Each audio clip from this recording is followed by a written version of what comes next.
ಪ್ರಭಾವ ಪದ್ಧತಿಯ 40ನೆಯ ಶ್ಲೋಕದಲ್ಲಿ, ಅಂದರೆ ಪಾದುಕಾ ಸಹಸ್ರದ 70ನೆಯ ಶ್ಲೋಕದಲ್ಲಿ, ಭಗವಂತನ ಪಾದ ಬೇರೆ ಅಲ್ಲ, ಪಾದುಕೆಗಳು ಬೇರೆ ಅಲ್ಲ, ಎರಡೂ ಒಂದೇ ಅಂತಾರೆ ದೇಶಿಕರು.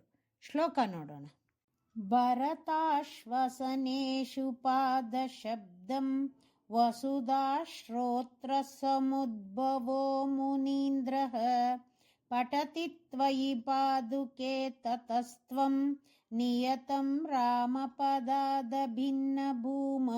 ಪಾದುಕೆ, ಎಲೈ ಪಾದುಕೆಯೇ, ವಸುಧಾಶ್ರೋತ್ರ ಸಮುದ್ಭವ, ಭೂಮಿಗೆ ಕಿವಿಯಾಗಿರುವ ಹುತ್ತದಲ್ಲಿ ಉಂಟಾಗಿರುವ, ಮುನೀಂದ್ರ, ವಾಲ್ಮೀಕಿ ಮಹರ್ಷಿಯಾದವರು, ಭರತಾಶ್ವಸನೇಷು, ಭರತನು ಜನರನ್ನ ನೋಡಿ ಸಮಾಧಾನಪಡಿಸುವ ಮಾತುಗಳಲ್ಲಿ, ತ್ವಯಿ, ನಿನ್ನ ವಿಷಯದಲ್ಲಿ, ಪಾದ ಶಬ್ದಂ, ಪಾದವೆಂಬ ಮಾತನ್ನ, ಪಠತಿ, ಹೇಳುತ್ತಾರೆ, ತತಃ, ಆದ್ದರಿಂದ, ತ್ವಂ, ನೀನು, ರಾಮ ಪದಾತ್, ಶ್ರೀರಾಮನ ಪಾದಕ್ಕಿಂತಲೂ, ಅಭಿನ್ನ, ಭೇದವಿಲ್ಲದಿರುವ, ಭೂಮಾ, ಹಿರಿಮೆಯನ್ನುಳ್ಳವಳು ಎಂಬುದು, ನಿಯತಂ, ನಿಶ್ಚಯ.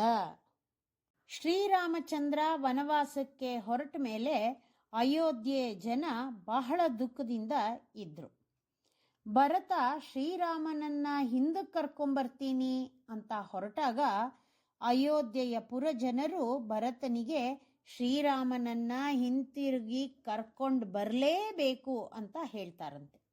ಭರತನ ಯಾವ ರೀತಿಯ ಬೇಡಿಕೆಗೂ ಒಪ್ಪದ ಶ್ರೀರಾಮ ಹಿಂತಿರುಗಿ ಬರೋದಿಲ್ಲ. ಆದರೆ ತನ್ನ ಪಾದುಕೆಯನ್ನು ದಯಪಾಲಿಸ್ತಾನೆ.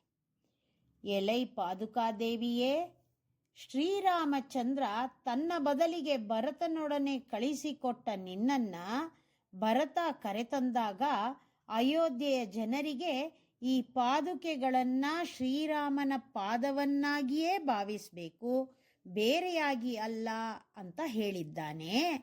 ಆದುದರಿಂದ ನೀನು ಭಗವಂತನ ಪಾದವೇ ಅಂತ ಪಾದುಕಾದೇವಿಗೆ ದೇಶಿಕರು ಈ ಶ್ಲೋಕದಲ್ಲಿ ಹೇಳ್ತಿದ್ದಾರೆ.